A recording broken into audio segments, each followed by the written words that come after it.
Muchas personas suelen pensar que el hecho de ser religioso es algo bueno.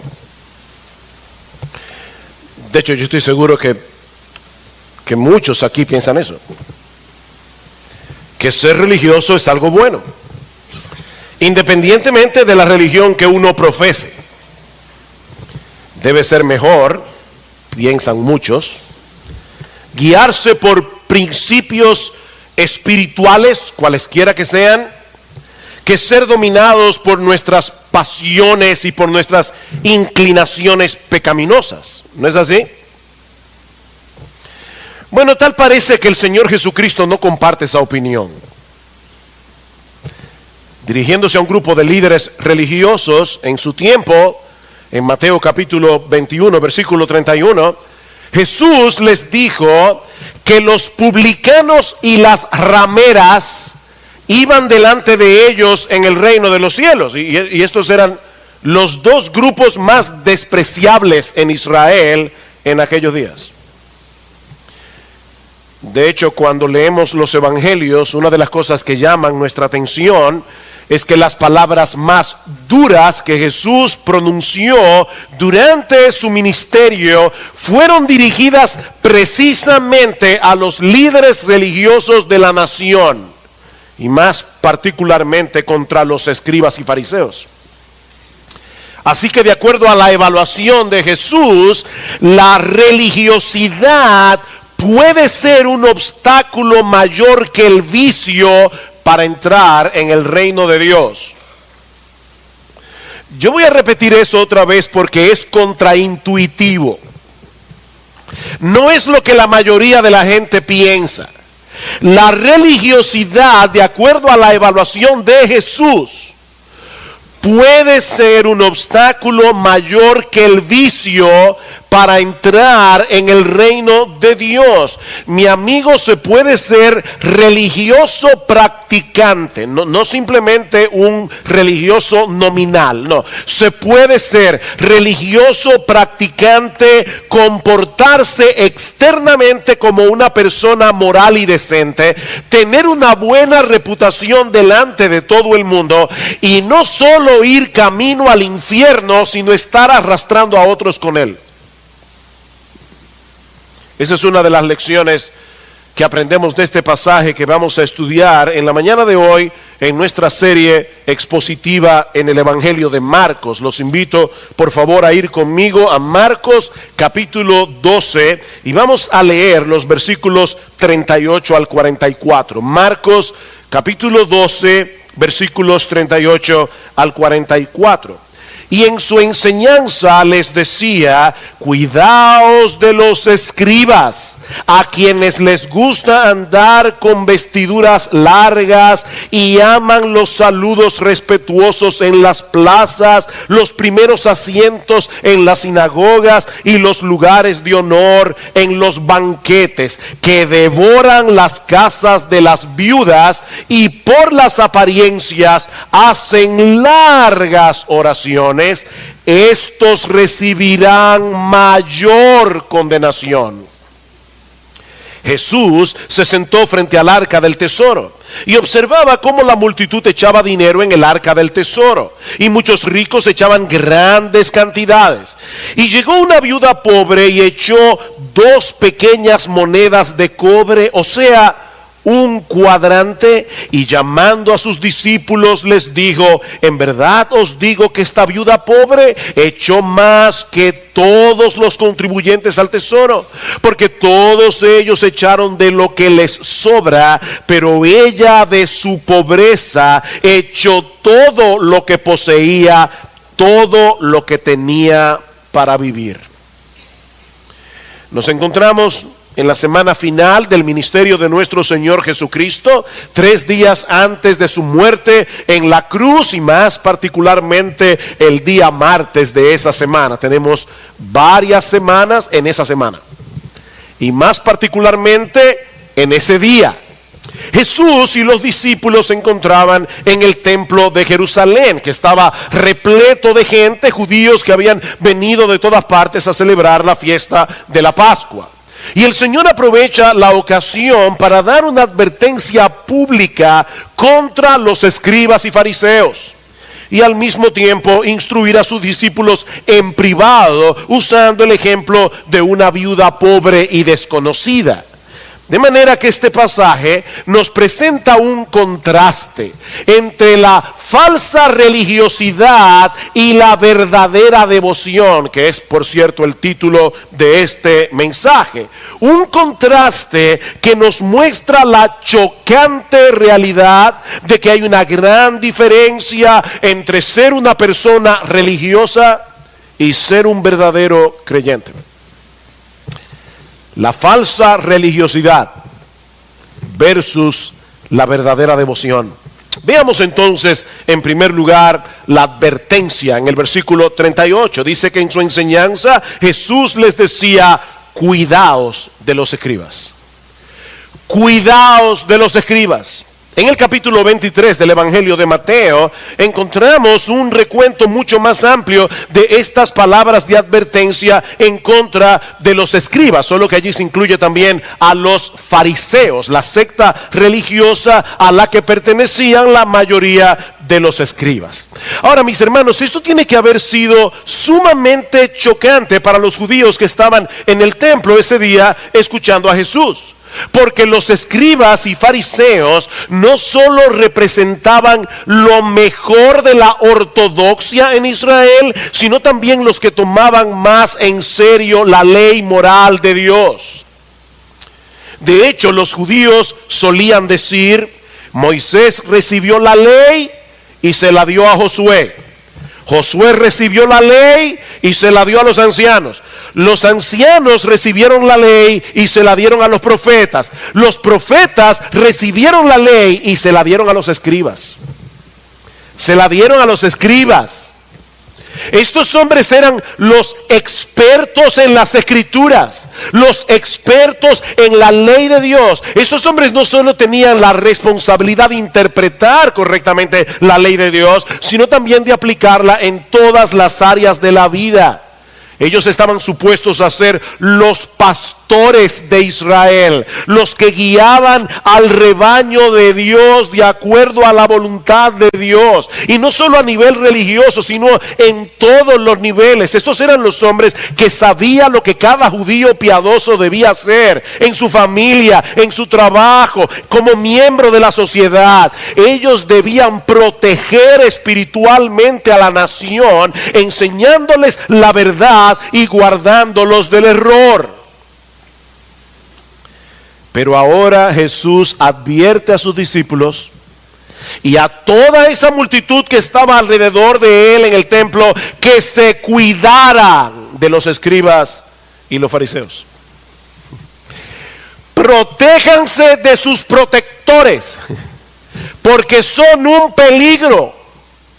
No solo se hacen daño a sí mismos, sino que también hacen daño a todos los que los siguen.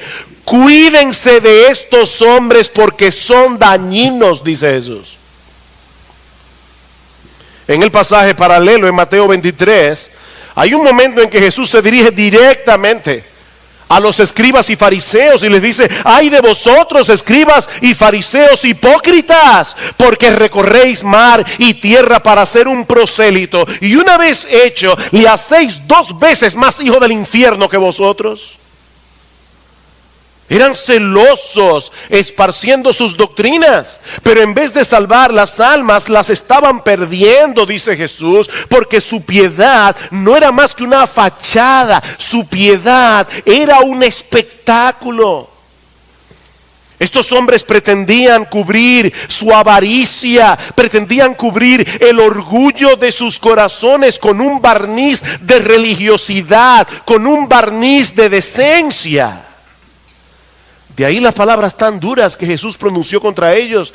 En Mateo 23, ay de vosotros, escribas y fariseos hipócritas, porque limpiáis lo de fuera del vaso y del plato, pero por dentro estáis llenos de robo y de injusticia. Ay de vosotros, escribas y fariseos hipócritas, porque sois semejantes a sepulcros blanqueados, que por fuera a la verdad se muestran hermosos, mas por dentro están llenos de huesos de muertos y de toda inmundicia. Así también vosotros por fuera a la verdad os mostráis justos a los hombres, pero por dentro estáis llenos de hipocresía y de iniquidad.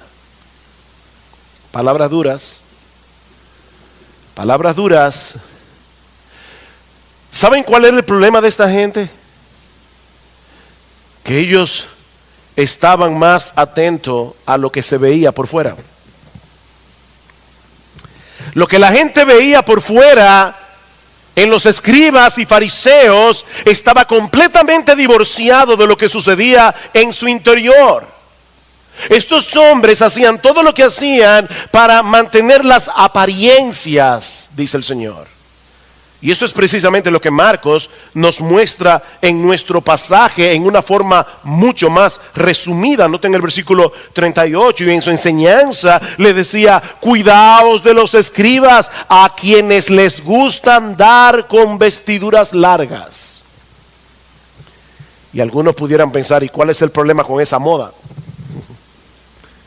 De hecho, ojalá que algunas anden con vestiduras más largas. ¿Cuál es el problema? No, el problema no estaba en la ropa larga en sí misma, no. El problema estaba en la motivación con que ellos lo hacían. En el capítulo 15 del libro de Números, y no tienen que buscarlo, pero en el capítulo 15 del libro de Números, Dios ordenó al pueblo de Israel que se hicieran unas franjas o flecos con un cordón azul en el borde de sus vestidos, y cito aquí versículo 39, para que cuando lo veáis os acordéis de todos los mandamientos del Señor, a fin de que los cumpláis. Era un recordatorio de que ellos eran el pueblo de Dios y que debían guardar sus mandamientos. Pero andando el tiempo, algunos convirtieron esos flecos en símbolos de piedad, y cada vez los hacían más y más largos, para dar la impresión de que eran más santos que todos los demás. Dice en Mateo capítulo 23 versículo 5 que los escribas y fariseos alargaban los flecos de su manto. Alargaban los famosos flecos.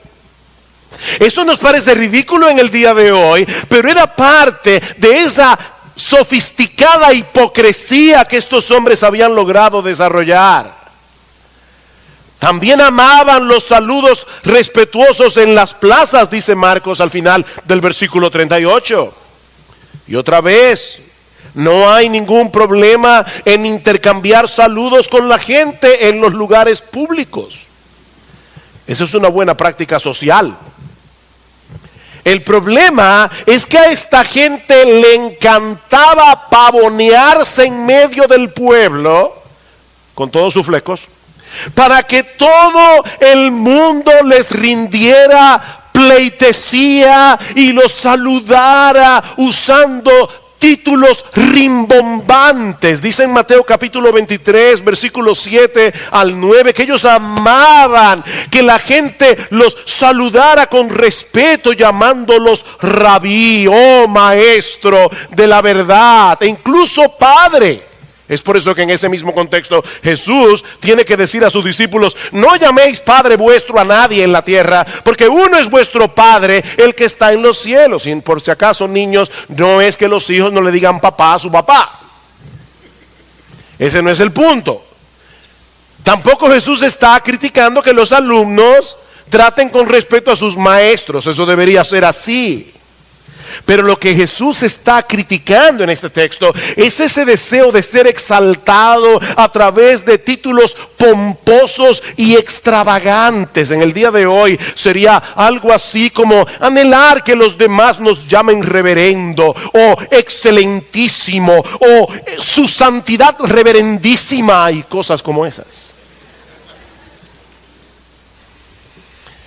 Hay personas a las que les fascinan los títulos. En algunas iglesias ya los pastores no quieren que le llamen pastores, son apóstoles.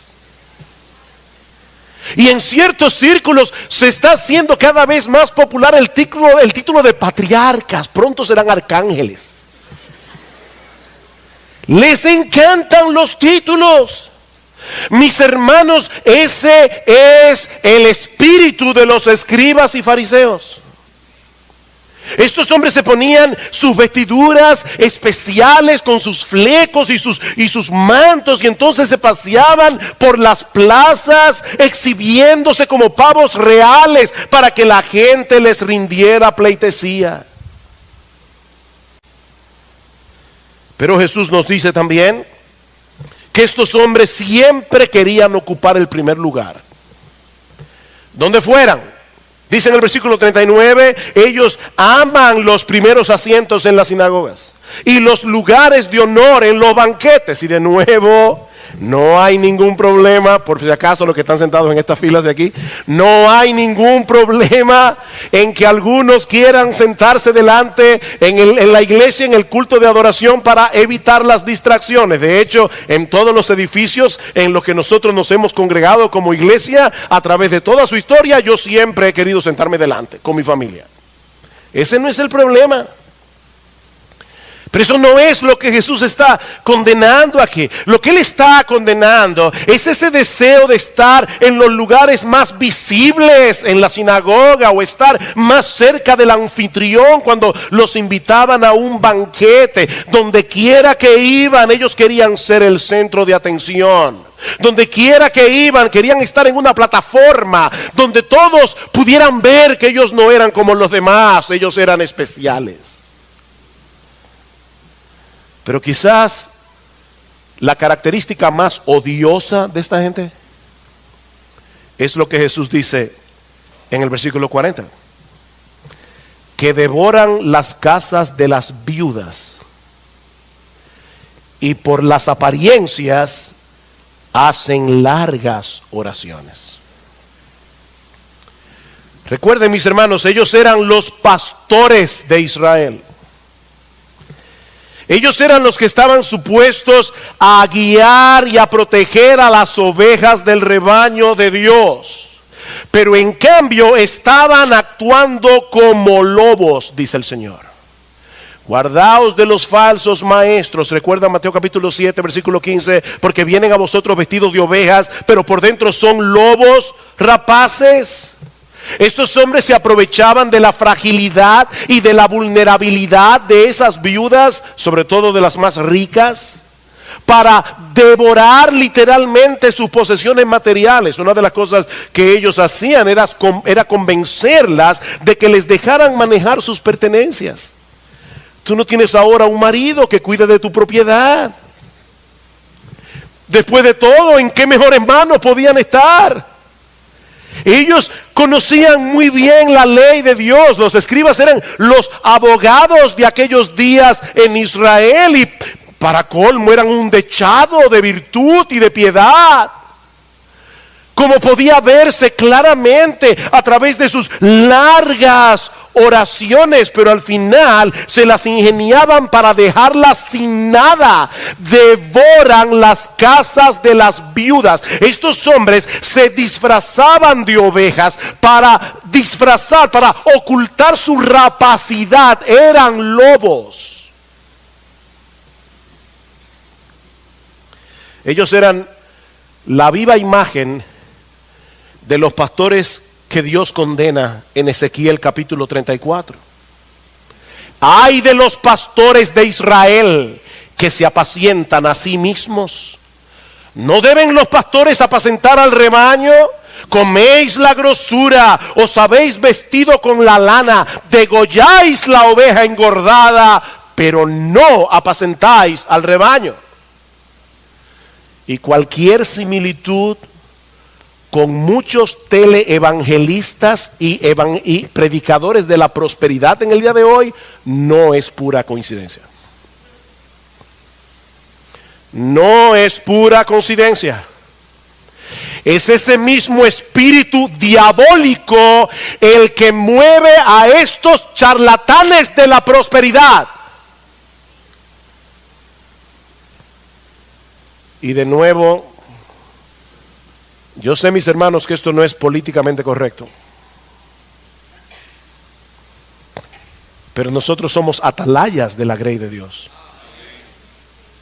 Son unos charlatanes que usan la religión como pretexto para convencer a las personas que les den voluntariamente su dinero a cambio del favor de Dios. Esto es diabólico y nauseabundo.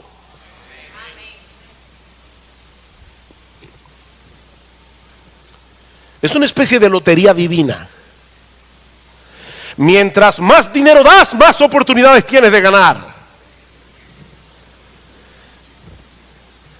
Gloria Copeland, una famosa autora y conferencista internacional de este movimiento, dijo una vez: usted tiene derecho a la prosperidad, Jesús pagó por ella.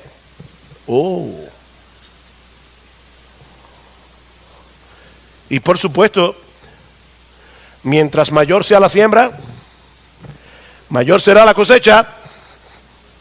Escuchen lo que dice esta mujer: da $10 y recibirás $1,000.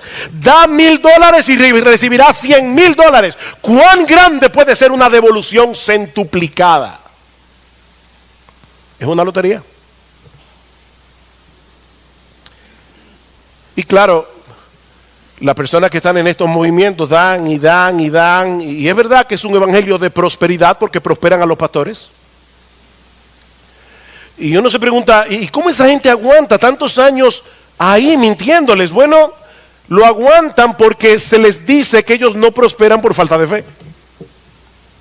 Es como la gente que va al casino. Ellos van y juegan y van a la ruleta a ver qué pasa, y van a la ruleta otra vez a ver qué pasa, y van a la ruleta. Un día se le pegará el premio. Mis hermanos, esto es nauseabundo. Esta gente está apelando a la codicia humana para hacerse multimillonarios en el nombre del Señor. Por eso alguien le ha llamado el evangelio de la avaricia. Han convertido la casa de Dios en una cueva de ladrones.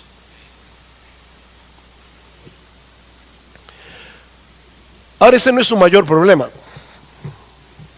El mayor problema de esta gente, ¿saben cuál es? Que están distorsionando el mensaje del evangelio. Ese es el mayor problema. Cristo no vino al mundo para que todos sus hijos anden en un Rolls Royce, o para que ninguno se enferme. No, Él vino a salvarnos de nuestros pecados, incluyendo el pecado de la avaricia, incluyendo el pecado del orgullo. Él vino a reconciliarnos con Dios.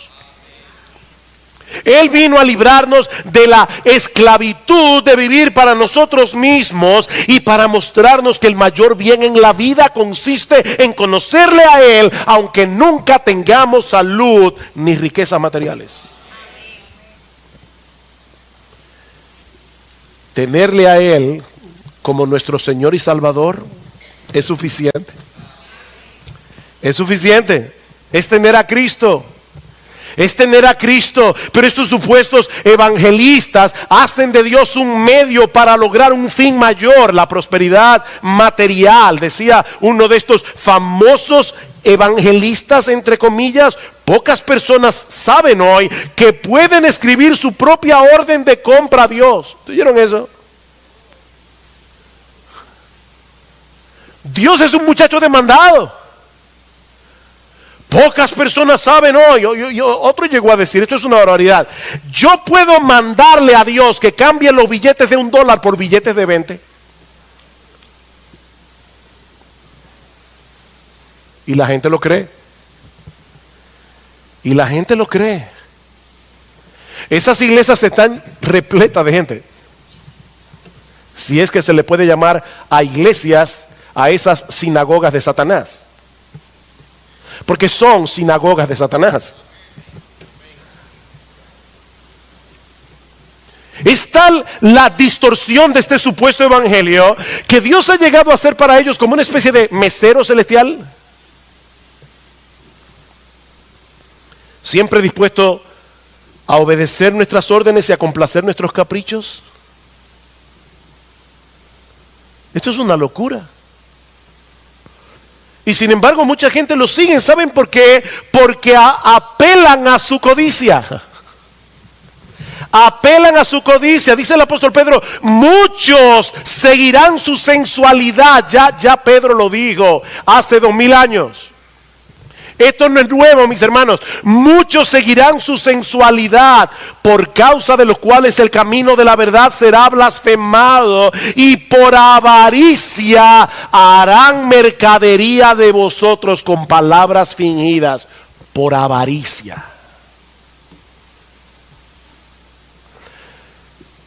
Déjenme confesarles algo, y de verdad delante de Dios lo digo con vergüenza. Yo nunca me he arrepentido del Evangelio. Nunca me he avergonzado de mi Señor. Pero a veces me he avergonzado de ser pastor. A veces me encuentro con amigos míos de la promoción y uno comienza a hablar y dime qué tú haces. Yo soy ingeniero, yo soy abogado, yo soy arquitecto, ¿y tú? De verdad, a veces me cuesta trabajo decir soy pastor. Porque yo sé la imagen que ellos tienen en su mente de lo que es un pastor. Me avergüenza mi vergüenza. Pero si Dios la conoce, ¿por qué no se lo voy a decir a ustedes?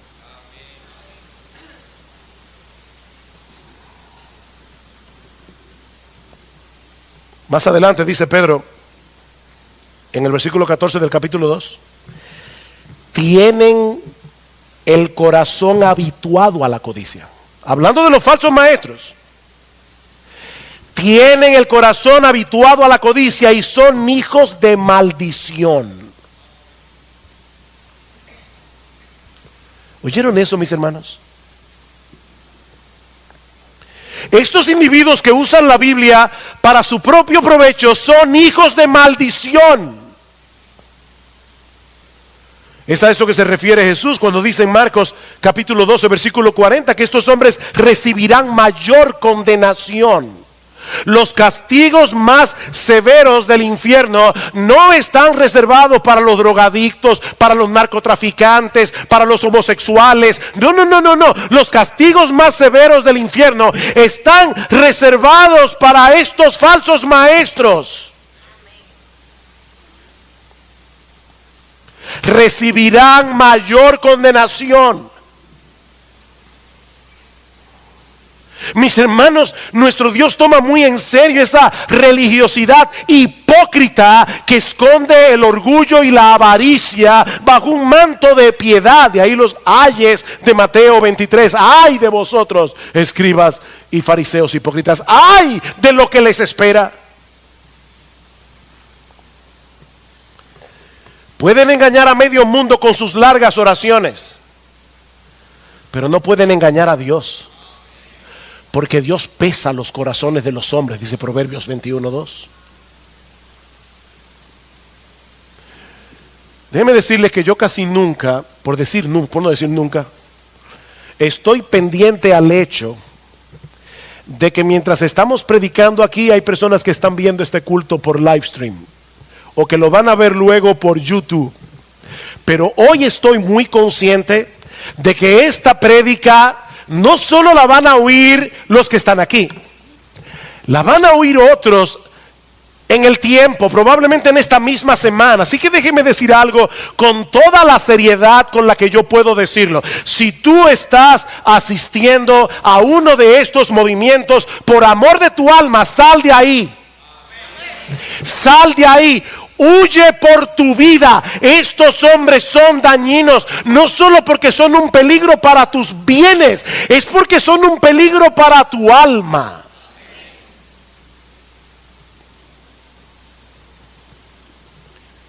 Recuerda las palabras de Jesús.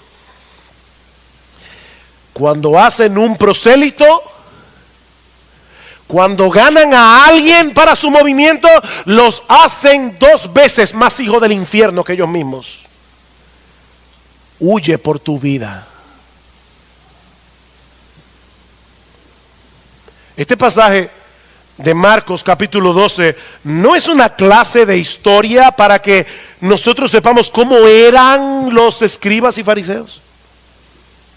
No, mis hermanos, el Espíritu Santo inspiró al evangelista Marcos para que dejara eso allí como una advertencia para todos nosotros, para que nos cuidemos de esa clase de hombres. Yo tengo la convicción de que estos evangelistas de la prosperidad vacunan a la gente contra el verdadero evangelio.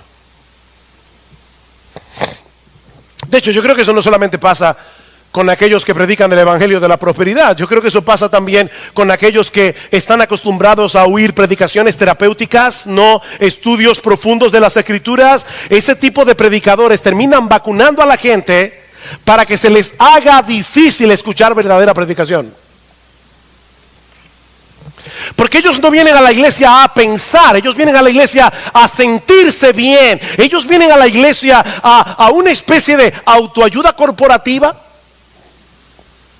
Tú puedes, tú puedes, tú puedes, somos hijos del rey. Amén, amén. El que está acostumbrado a oír ese tipo de predicación difícilmente puede seguir la argumentación de un mensaje profundo de la palabra de Dios, y mucho menos escuchar el verdadero mensaje del evangelio. Estos falsos profetas de la prosperidad vacunan a la gente, vacunan a sus oyentes contra la verdadera palabra de Dios. Son un peligro. Mis hermanos, son un peligro. Y si esto era un peligro en el primer siglo, imagínense ahora que contamos con tantos medios masivos de comunicación,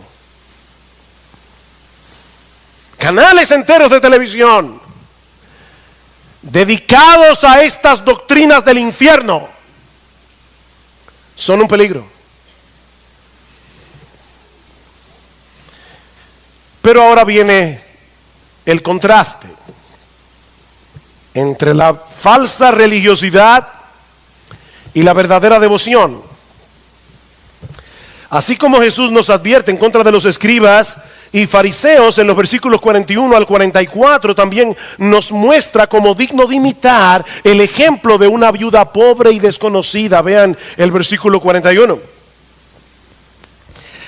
Jesús se sentó frente al arca del tesoro y observaba cómo la multitud echaba dinero en el arca del tesoro, y muchos ricos echaban grandes cantidades. En el templo de Jerusalén, y más particularmente en un área conocida como el patio de las mujeres, habían unas 13 urnas en forma de shofar. El shofar es una trompeta en forma de cuerno que usaban los judíos. Las urnas que habían en el templo eran en forma de shofar, donde los judíos echaban sus ofrendas. De hecho, se llamaban shofar también. Así que después de su advertencia en contra de los líderes religiosos de Israel, Jesús fue al patio de las mujeres y se sentó frente a estas urnas, observando, dice Marcos, cómo la multitud echaba dinero en el arca del tesoro. ¿Se dieron cuenta de ese detalle? No cuánto ofrendaban, sino cómo lo hacían. ¿Cómo lo hacían? Mis hermanos, el tema sigue siendo la actitud del corazón. Nuestro Dios es el dueño del oro y de la plata. Él no necesita nuestro dinero. Nuestro Dios no necesita de benefactores que lo ayuden a establecer su reino en la tierra. Hace un momento cantamos, venga tu reino, oh Dios, y ese reino se va a establecer yendo fuera predicando el evangelio. Es con el poder de Dios. Dios no necesita benefactores. Pero Él sabe que la motivación y el desprendimiento con que nosotros ofrendamos revelan la realidad del corazón como pocas cosas pueden hacerlo. De manera que Jesús está sentado frente a las arcas del tesoro, viendo cómo los ricos llegaban con grandes sumas de dinero. Y los que tienen la Biblia de las Américas verán que en el versículo 41, al lado de la palabra dinero, hay una nota al margen que dice monedas de cobre. Porque eso es lo que significa literalmente la palabra que usa Marcos allí en el original.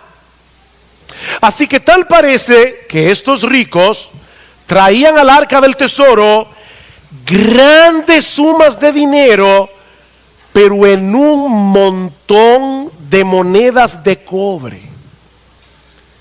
Y ya ustedes se imaginan para qué, ¿verdad? Para que sonaran más cuando las echaran en el shofar. Llegaban con estos sacos de moneda. El crescendo del ruido de las monedas atraía la atención de todo el mundo. No podían llevar un cheque, pues eso no suena. Sacos de moneda. Era un espectáculo de generosidad. Cuando de repente se aparece esta viuda pobre, y esa palabra pobre significa muy, muy pobre, indigente, una pordiosera. De hecho, algunos sugieren que esta viuda pobre era una de esas viudas que los escribas habían devorado. Es posible por la conexión del pasaje, pero no podemos estar seguros de eso. Yo no puedo decir eso dogmáticamente. El asunto es que esta viuda se acerca al arca del tesoro con dos pequeñas monedas, y Marcos aclara, o sea, un cuadrante. Para que tengan una idea del valor de esta ofrenda, era algo así como un cuarto de centavo. Los jóvenes aquí quizás en su vida han visto un centavo, y mucho menos saben que en República Dominicana le llamábamos chele. Bueno, es un cuarto de chele, un cuarto de centavo. Era la moneda más pequeña que se usaba en el sistema monetario de los romanos. Era tan liviana que prácticamente no producía sonido cuando caía en el fondo del arca. Así que imagínense el contraste, ¿verdad? Los ricos acercándose. Voy a ofrendar con su saco de moneda.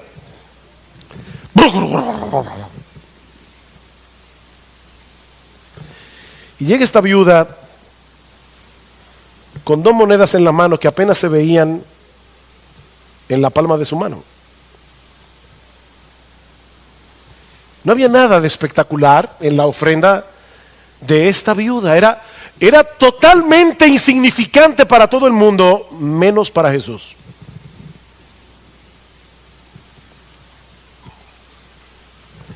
Mira, si tú eres de los que económicamente no pueden ofrendar mucho, gózate en este texto. Gózate en este texto. Porque dice en el versículo 43, y llamando a sus discípulos, Jesús no estaba impresionado con la ofrenda de los ricos. A Jesús le impresionó la ofrenda de esa viuda. Para él esto era algo digno de atención. Jesús llamó a sus discípulos, vengan a ver esto. Por favor, vengan a ver esto. No se pierdan de esto. Hay una lección aquí que ustedes deben saber. Dice, en verdad os digo que esta viuda pobre echó más que todos los contribuyentes al tesoro, porque todos ellos echaban de lo que les sobra. Pero ella de su pobreza echó todo lo que poseía, todo lo que tenía para vivir.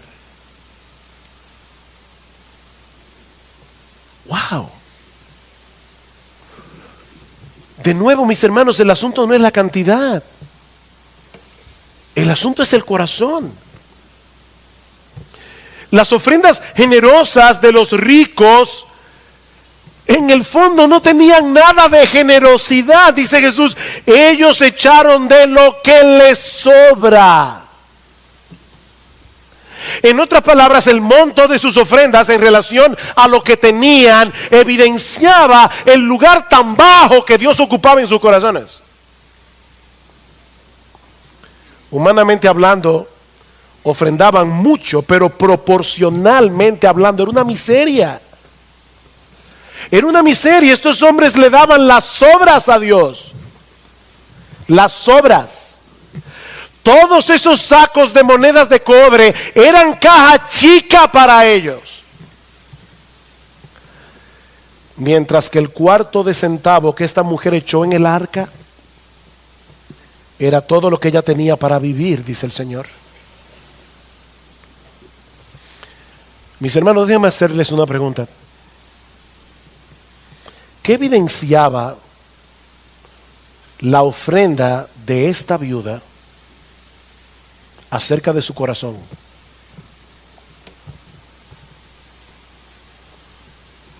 ¿Qué evidenciaba la ofrenda de esta viuda? ¿Saben lo que evidenciaba? Por lo menos 3 cosas. Que Dios era su verdadero tesoro.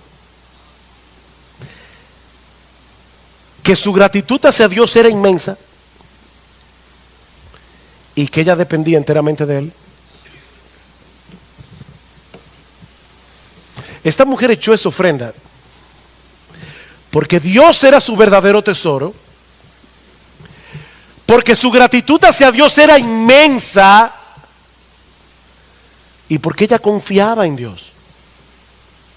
No es la ofrenda en sí misma lo que Jesús está exaltando aquí. No, es el corazón de esta mujer. Ella no tuvo problemas en dar todo lo que tenía, muy probablemente porque ella conocía el Antiguo Testamento, porque ella sabía que una y otra vez Dios se presenta en el Antiguo Testamento como el padre de los huérfanos y como el Dios de las viudas. Yo soy el Dios de las viudas. Y ella creía eso. Ella creía eso. He ahí, mis hermanos, el contraste entre la falsa religiosidad y la verdadera devoción. La falsa religiosidad personificada en los escribas y fariseos, la verdadera devoción a Cristo, la verdadera devoción a Dios, ejemplificada en la ofrenda de esta mujer.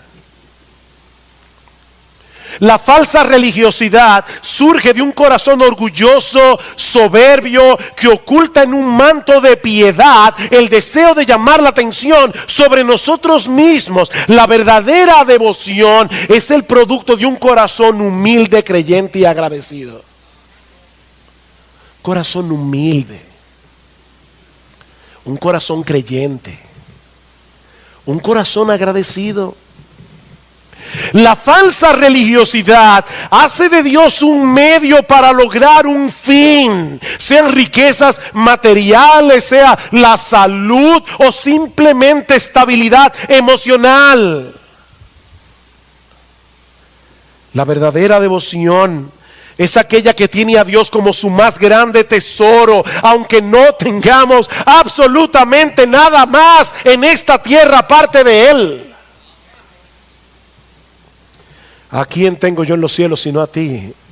Dice el salmista en el Salmo 73, y fuera de ti nada deseo en la tierra. Mi carne y mi corazón desfallecen, mas la roca de mi corazón y mi porción es Dios para siempre. Ninguna de las cosas que el mundo valora pueden compararse siquiera con el hecho de tener a Dios como nuestro Dios, a Cristo como nuestro Salvador y al Espíritu Santo como nuestro Consolador permanente. ¿A quién tengo yo en los cielos sino a ti?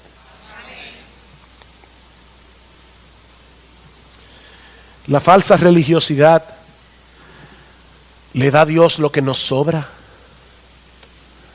la sobra de nuestro tiempo, la sobra de nuestros bienes, la sobra de nuestras capacidades, la sobra de nuestras energías. La verdadera devoción se entrega por entero a Dios para que Él haga con nosotros y con lo nuestro lo que Él quiera. Lo que Él quiera. ¿A quién enviaré? ¿Y quién irá por nosotros? Heme aquí, Señor, envíame a mí. Isaías capítulo 6. Ni siquiera se molestó en preguntarle, Señor, ¿y para ir a dónde hacer qué? No, ¿a quién enviaré? ¿Y quién irá por nosotros? Heme aquí, Señor, incondicionalmente. Tú eres mi Dios. Yo confío en ti. Heme aquí, envíame a mí. Eso es verdadera devoción.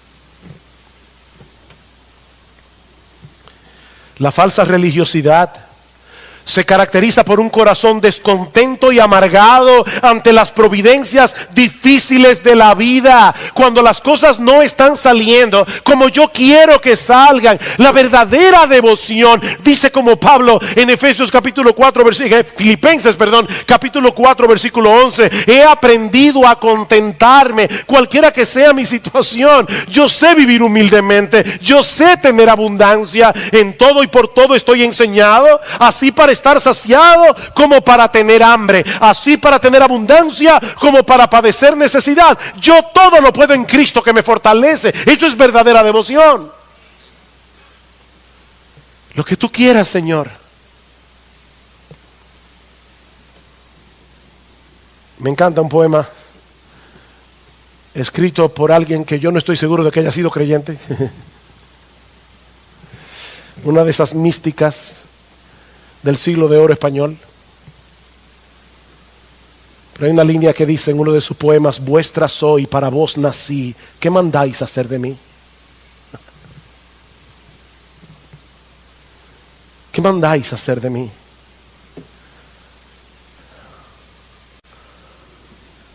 Y ahora yo te pregunto, ¿en cuál de esos dos grupos estás tú? ¿Dónde tú encajas? Fíjate que yo no te estoy preguntando si tú profesas ser cristiano. Tampoco te estoy preguntando si tú eres miembro de Iglesia Bíblica del Señor Jesucristo. No, no, no. Esa no es la pregunta. Lo que te estoy preguntando a la luz de este pasaje es si tú eres un mero religioso que has aprendido a adaptarte a un estilo de vida aceptable en el contexto del cristianismo, aceptable en el contexto de la iglesia. O tú puedes decir de todo corazón que a pesar de tus luchas, a pesar de tus debilidades, a pesar de las tentaciones que te asedian cada día, Jesús es el todo de tu vida. Esa es la pregunta.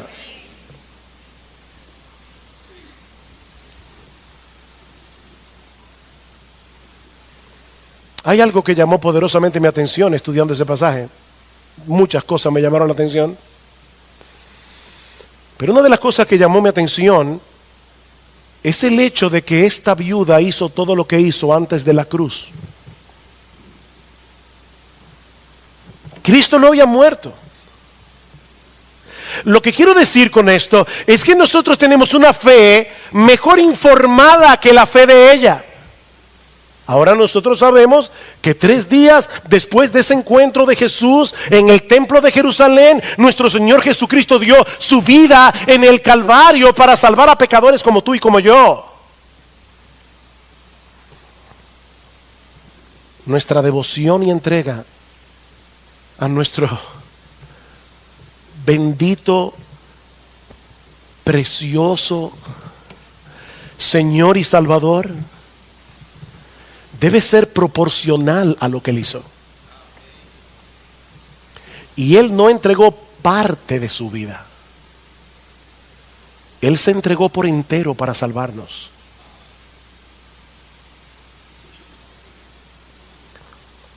Es ese amor de Cristo el combustible que debe impulsar nuestras almas para vivir enteramente para Él. El amor de Cristo nos constriñe, dice Pablo en 2 Corintios 5:14. El amor de Cristo nos presiona, considerando esto, que si uno murió por todos, luego todos murieron, y por todos murió, para que los que vivan ya no vivan para sí, sino para aquel que murió y resucitó por ellos. Estos no son solo los pastores, no son solo los misioneros, para que los que vivan espiritualmente por causa de la muerte de Cristo en la cruz del Calvario, ya no vivan para sí mismos, sino para aquel que murió por nosotros. A final de cuentas, mis hermanos, el verdadero contraste aquí no es entre los escribas y la viuda. El verdadero contraste aquí es entre los escribas y Jesús. Entre los escribas y Jesús.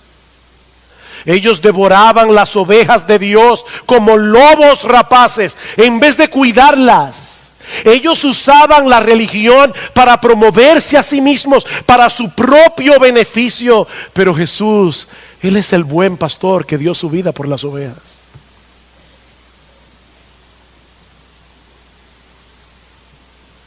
Y yo te pregunto una vez más, ¿es evidente para las personas que te rodean que Jesús es la pasión de tu vida? La gente que te rodea ve tu vida y se da cuenta de que tú eres un apasionado con la persona de Jesús.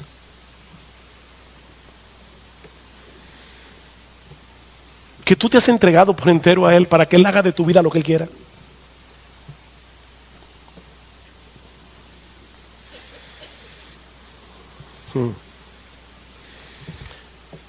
Perdone que hoy ponga tantos ejemplos personales, pero cuando yo tenía 18 años y estudiaba arquitectura y soñaba con ser arquitecto, y tal vez en mis sueños pensaba que al final terminaríamos formando una compañía, mis dos hermanos y yo, que también eran arquitectos o estudiaban arquitectura en ese tiempo. Alguien puso en mi mente que yo debía orar al Señor para ver si Dios quería que yo dejara la arquitectura.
Y me dedicara por entero al ministerio.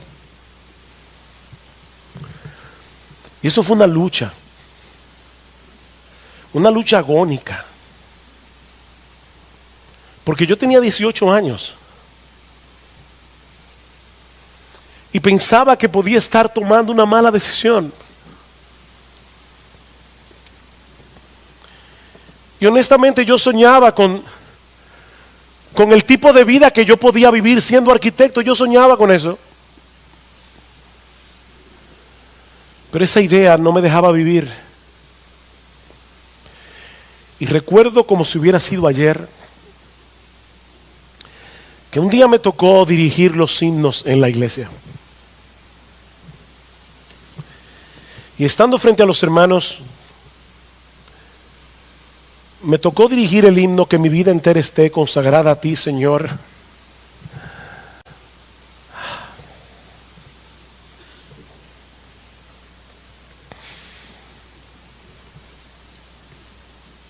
Yo comencé a llorar en el púlpito.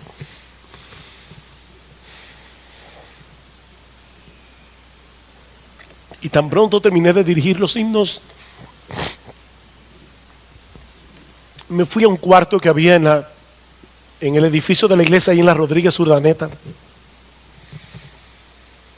Y comencé a llorar y a llorar, porque me di cuenta que yo estaba cantando con mi boca una cosa que yo no era capaz de hacer. No, yo no podía darle a Cristo toda mi vida en ese momento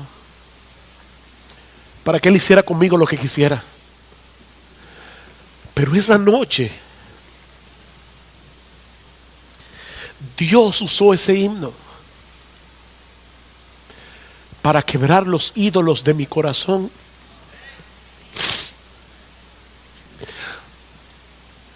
Y cuántas gracias he dado a Dios en estos 35 años por no haber...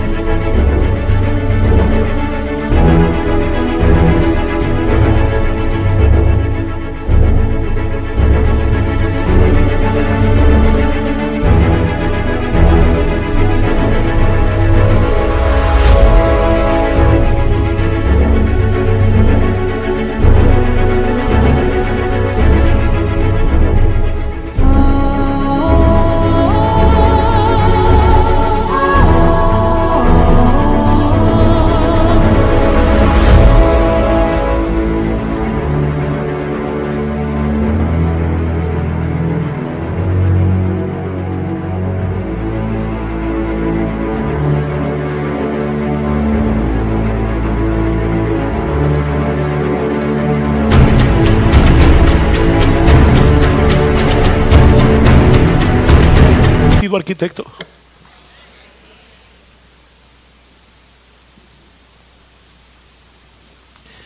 Mis hermanos, pidamos a Dios en oración que destruya los ídolos de nuestro corazón, que todos tenemos, yo los tengo también, que puedan estar estorbando nuestra pasión y devoción por Cristo. No, yo no creo que todos aquí debemos ser pastores y misioneros. No, por supuesto que no. Dios tiene un llamado particular a cada uno de sus hijos. Sé lo que Dios quiere que tú seas. Aunque no estaría de más que algunos aquí se preguntaran hoy en la mañana, si acaso Dios no quiere que tú dejes las redes y te dediques por entero a ser un pescador de hombres. Tal vez no está de más que te hagas la pregunta. Pero ese no es mi punto aquí. Dios tiene un llamado distinto para cada uno de sus hijos. Lo que estamos hablando aquí, mis hermanos, es pedirle a Dios que destruya los ídolos de nuestro corazón para que Él sea nuestro único tesoro, para que Él sea nuestro deleite, para que Él sea nuestro todo, para que no queramos hacer absolutamente nada que lo mal represente a Él ante los ojos de un mundo que está camino al infierno y se muere en sus pecados.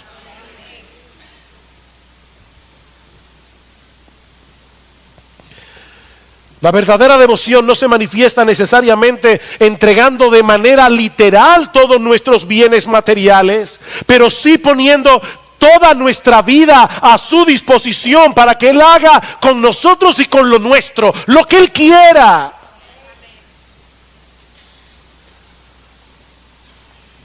Si Cristo es realmente nuestro tesoro, no habrá nada más plenamente satisfactorio en este mundo que tenerle a Él y servirle a Él, sea en salud o en enfermedad, con riquezas o sin ellas.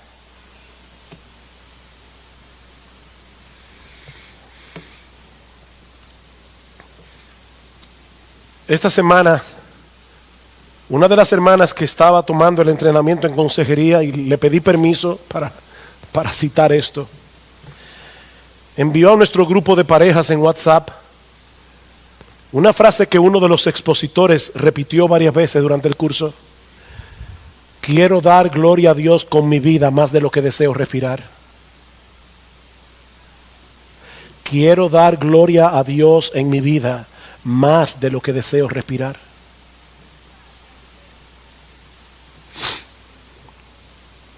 Tú puedes decir eso con sinceridad de corazón. Porque si no es así, yo te invito en esta mañana a que arregles tus cuentas con Dios, viniendo a Cristo en arrepentimiento y fe. Él entregó su vida en una cruz para que pecadores culpables pudieran ser absueltos en el tribunal de Dios, porque alguien autorizado pagó completamente nuestra deuda, pero debes confiar enteramente, únicamente en Él y en su obra de redención para ser salvo. Y todos tus pecados serán perdonados. Te será concedido de pura gracia el don de la vida eterna, y tu corazón incrédulo y rebelde será transformado en un corazón creyente dispuesto a entregarte a Él sin reservas. Mi amigo, no es un barniz de religión y de moralidad lo que necesitas, es un cambio radical en el asiento mismo de tu personalidad, un cambio que solo Cristo puede hacer con el poder de su Espíritu. Pídele a Él que te conceda un nuevo corazón. Pídele que perdone tus pecados, porque Él ha prometido derramar gracia y salvación sobre todos aquellos que vienen humillados ante el trono de la gracia. Oh, que el Señor bendiga su palabra hoy, obrando poderosamente en creyentes e incrédulos. No solo para que muchos puedan venir de la muerte a la vida, sino para traer pasión por Cristo en aquellos que hoy están padeciendo de tibieza espiritual. De tal manera que en esta iglesia Jesús sea realmente el todo en todos, como dice Pablo en Colosenses 3. Oh, que Jesús sea el todo y en todos.